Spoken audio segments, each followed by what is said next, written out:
Welcome to Season 4 of Might in Motion, the podcast that champions motivation, momentum, mindfulness, and might. I'm Mariana Kinney, your host, bringing you conversations with inspiring leaders and innovators who challenge the status quo and push boundaries in their careers and lives. Whether you're here to grow, lead, or ignite your own journey, we're here to keep you moving forward. Let's dive in. Katie Navarra Bradley is a speaker, author, and executive leadership coach who works with emerging leaders through C-suite leaders in leadership, communication, building a reputation as a thought leader, developing professional relationships, and innovative thinking. Her mission is to help leaders see what they can't see on their own so they can achieve more than they imagine possible. She works with clients both in person and virtually and specializes in delivering unique experiential team building and leadership development workshops by bringing emerging leaders through C-suite executives into the arena with horses for a transformative experience that is guaranteed to generate at least one aha moment. Katie, I am really excited to talk to you today about your journey as a writer, your love and passion for horses, and how you've been able to really kind of bring them together in helping executives find those aha moments within themselves. So thank you so much for joining us today on Might in Motion. Well, Mariana, I have to say the pleasure is all mine. Thank you for the invite to be on your show, and I'm really excited to talk to you today. So I wanted to know, what led you to become a writer, and then how did that then pivot into leadership development? That's a great question. So we have to start way back in high school. I think I was probably one of few people who actually knew what I wanted to do when I grew up, and that was to be a writer. I had a few English teachers who recognized I had some early talent and really encouraged me. And one of them in particular was in the horse show world with me. And she said, you could actually write for horse magazines. And that was just mind blowing to me because all these magazines came to my house every month. I read them, cut them out, saved articles, but I never thought about I could actually write for them. And so I went to college to earn a communications degree and started freelancing in the equine media industry. And that's really where my whole career started, was exclusively writing for horse magazines. And, in the beginning, I had to have full-time work in corporate positions. At 22, I was hired to manage a distribution location for a division of John Deere at the time. And so I was building this freelance business all along. My boss at the time said, I wish I could get you to talk about irrigation and landscape supplies like you talk about horses and writing, and I love that industry. I still actually work in that industry with clients, but it wasn't going to be my full-time job. And so eventually, when I got to the point of launching my own business full-time, I knew I had to expand beyond just horse magazines. And so I really started working with businesses and associations, individuals, really to help them with their content. So establishing themselves as thought leaders, elevating their brand through anything from blogs to social media posts, reports, everything you read online, there's somebody behind that writing that. Yeah, I love how it started with some teachers that really saw your talent and how powerful it is when you see something in someone else to encourage that passion. I feel really lucky. Our high school at that time underwent a significant curriculum change to their English department. And so I actually had this English teacher from 7th grade to 11th grade, which I think is also pretty unusual. And we also just had this shared passion, right, for horses, which was just serendipitous. Not everybody is that fortunate. And so for me, I just feel it was the right place at the right time, and very grateful to her to have that encouragement. That is awesome. And we've talked a little bit about horses and how you grew up with them. They've been part of your life for such a long period of time. It's how you started your writing career. But now you're leveraging them to help individuals live their best lives and really grow through some experiences that you create. Tell us more about that and how that works. Sure. So I also will go back way in time and say, as a kid growing up with horses, especially going through those teenage years when things Mm, are challenging and tough. And my father had a 2-year battle with cancer where the outcome wasn't known at the time. Fortunately, he's still with us today. But that shoulder to cry on was the horse. And I didn't realize until much later in life how important that is for mental health and dealing with the challenges that we all have. Um, so pairing that back to the leadership piece, that's also just been an interest of mine since I was in college. I was a part of our college's pilot leadership development program that eventually became a model for colleges across the country. And then every time I was able to apply for like a chamber leadership program or a association development leadership program, I was always applying and being a part of those programs. And so finally, when I launched my own business in 2020, I have a friend of mine who also was very interested in leadership, and she said, "I'm going to take this program through Rutgers, University to become an executive coach." And so I said, "Well, I'll take it with you." And so we both went through this program to become executive coaches, certified through the International Coaching Federation. And it was this really weird aha moment because they're like, "Well, how do you want to use your coaching?" And all of a sudden, I said, "Wow, I could do this with my horses." yeah. People are doing this. I don't know why I didn't think of it before.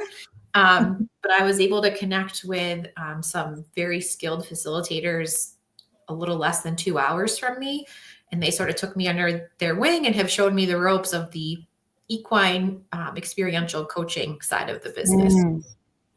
Yeah, a lot of times I think people think of well, I'm part of a military family, right? And a lot of veterans get to go through programs of healing by working with horses. And so I think that's why this interested me so much because no matter where you are in your career or your life, there are opportunities for healing, and these magical like beasts can help you through that.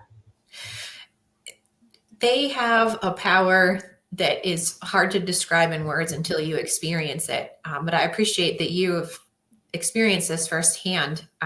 What makes them so powerful is that they can, first of all, they're non judgmental. So Mm, we're always concerned about how we're showing up to other people, how we're showing up in the moment. Horses don't care.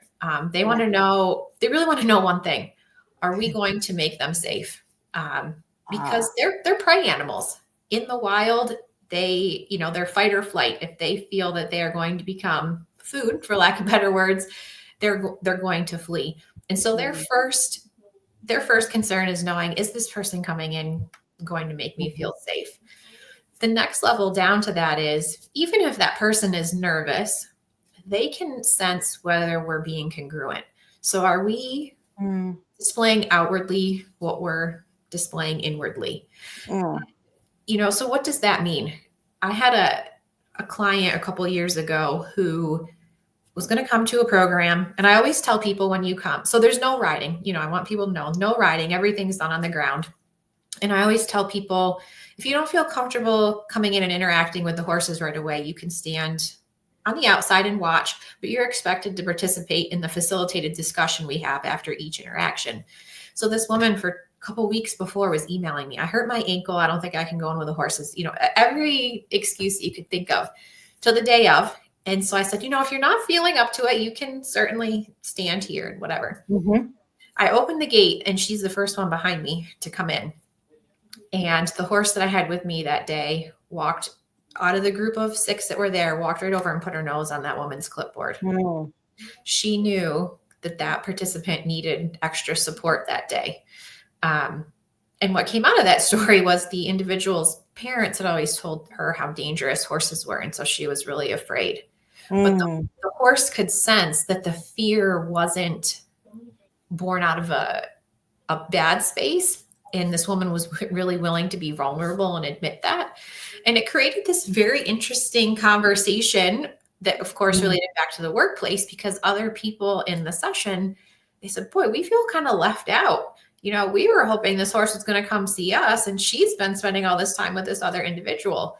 And I said, "Well, tell me about that. Does that Yeah. happen at work? Oh yeah, at the water cooler, all my colleagues have this conversation and I'm never a part of it, and decisions get made at the water cooler and then I don't know what's going on. So that to me is the power that horses bring to us. That tiny moment of just Mm. putting the nose on the clipboard leads to this bigger conversation of where we're struggling or have opportunities for growth in other areas of our life. That is really, really cool. And I think what's interesting is that this woman was feeling held back, right? Giving you all these excuses. And it's really hard. Like when there's that call to action or that move to action can be really hard to move into that, right? She Mm-hmm. took the first step because she stepped into the arena, right? But once you kind of take that first step, that visual of the horse coming and saying, it's okay, you can go the rest of the way. It's You funny. know? It's funny you mentioned that because I did a program in September. And so the first session I talked about was actually people from different organizations. In September, I had a workplace team come. And one of the men in the group he described himself as an introvert and would only go 30% of the way. He expected other people to come 70% to him. And talked about that in the very beginning of the day. And like I said, after every activity, we debrief. And at the end of the day, we come together and we really talk about what the learning moments are. And he said, by interacting with this horse, I've realized I'm going to go 70% of the way now. Wow. And what a That's powerful powerful. shift.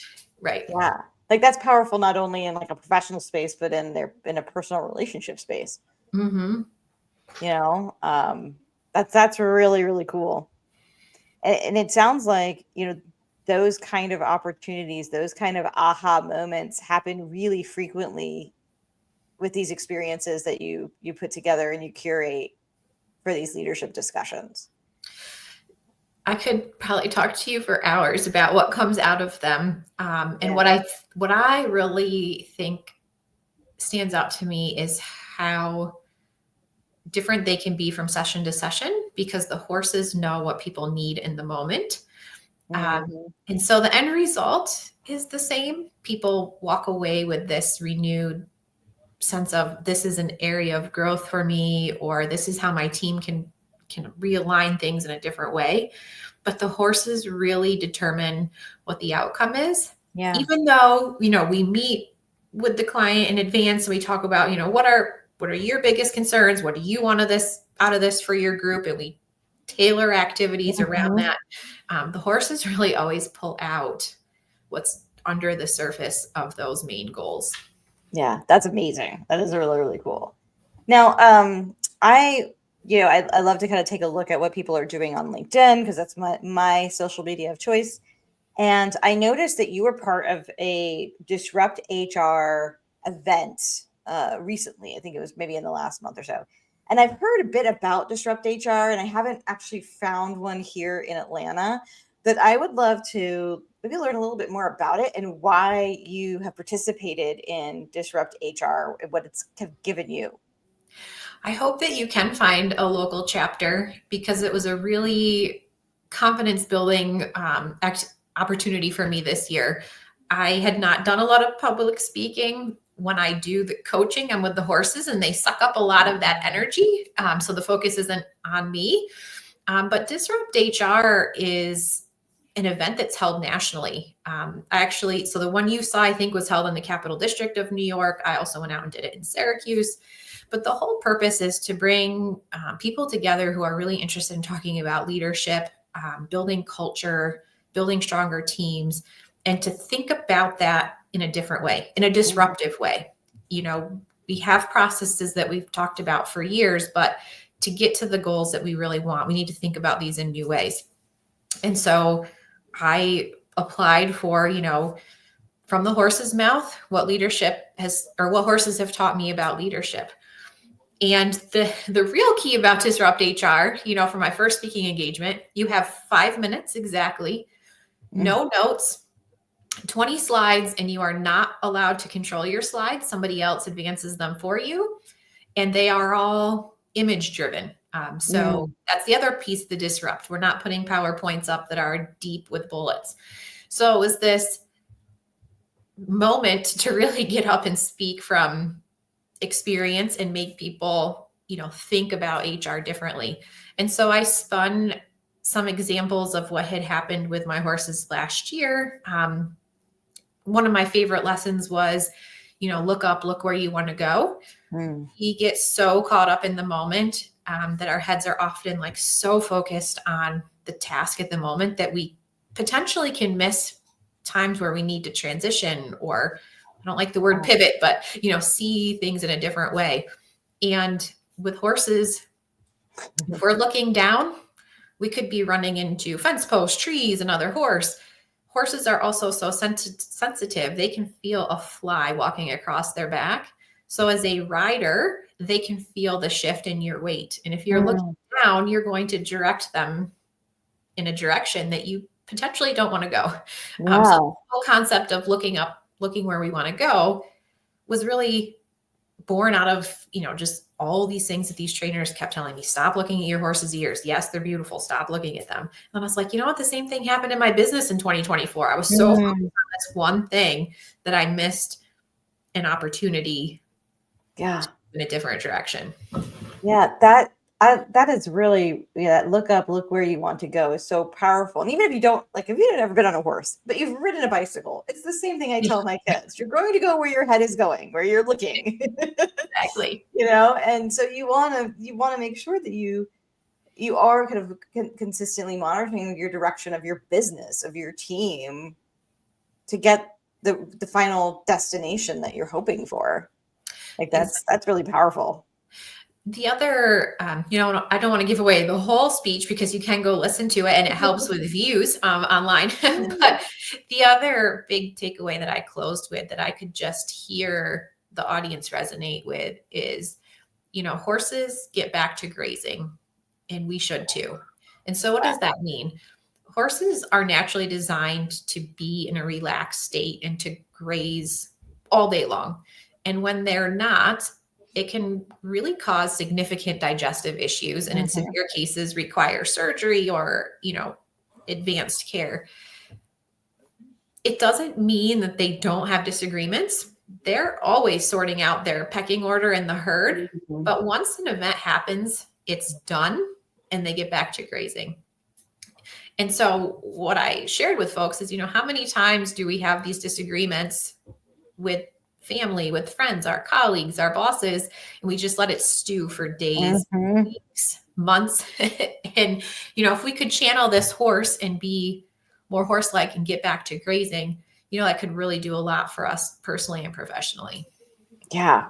Yes. I mean, even with like just disruptive arguments with my children, it's like, to get back to center, the faster you can do that, the better, I love that too. Now, we were in the green room, we were talking about a new adventure that you have. And by the time this podcast launches, you'll probably have a few episodes under your belt, but you are launching Leading with Instinct, a podcast. Yes, we were talking about that. It's an exciting partnership with another woman who facilitates equine experiential learning.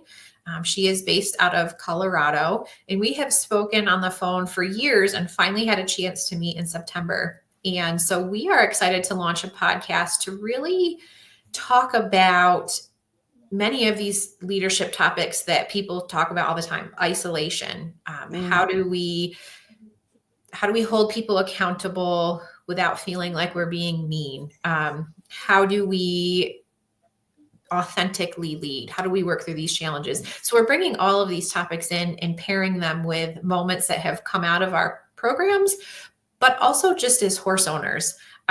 So every day when I'm out feeding my horses twice a day, they're reminding me of something that relates back to work. And so we're going to be bringing all of those together and then wrapping the show with actionable strategies that listeners can take away and implement in their careers at home to hopefully help them, lean in and lead with that instinct that horses can teach us. That is awesome. You've created this really unique space over the past several years that has been built on a foundation of your youth and your love for horses, your love for writing, your love for helping others and making those connections. As you look back, like if you could go back 5, 10 years and talk to your former self, what would you tell her? I've actually thought a lot about that this year. And it would be to be authentic, because not everyone understands the passion of horses. And there have been times in life where I have been told, can't you talk about anything other than horses? Or, even though I have boots that are dress boots and not barn boots, oh, you wore your shit kickers to work today, those kinds of things. And although I also have these other interests in writing and working in other spaces like education and HR and general agriculture, leaning into who I truly am with the horses is actually allowing my business to grow in new and different ways. And really more than that, I just want to share all of the benefits that I've experienced with horses with other people. We're at a point in time where we're so ingrained in tech and tied to tech and tied to things that are changing so quickly that just to go and take a step back and take a deep breath can help us reset. And that's what I love to be able to share with people, is just to give them that chance to step out of the everyday, take that deep breath, and then think about their career, their personal life in a different way. Yeah, that's awesome. If this is resonating with our guests and they're like, man, I really love what Katie's doing. This sounds really interesting. I have a team that I want to lean into and maybe help them experience something different together to create that unification. What's the best way for people to connect with you? My inbox is always open. I do have a website, katiethecoach.com, and there is a contact form there. You can also find my newsletter on Substack. My newsletter is called Words of Winston. And in that newsletter, I talk about this baby horse Winston that we raised. He will be 2 this year, but really tie that into leadership and the things that we've talked about today. And I'm also on LinkedIn. And welcome new followers or messages in my inbox there as well. And when you do these events, they're not just at your location, right? Like you're able to go to different parts of the country and do these types of events?